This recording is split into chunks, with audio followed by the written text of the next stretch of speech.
ఈ లోకం ఒక మాయని తెలుసుకున్నాను. ఏది నా సొంతం కాదనుకున్నాను.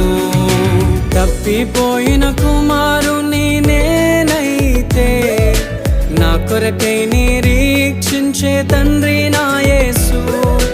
తప్పిపోయిన కుమారుని నేనైతే నా కొరకై నిరీక్షించే తండ్రి నా యేసు.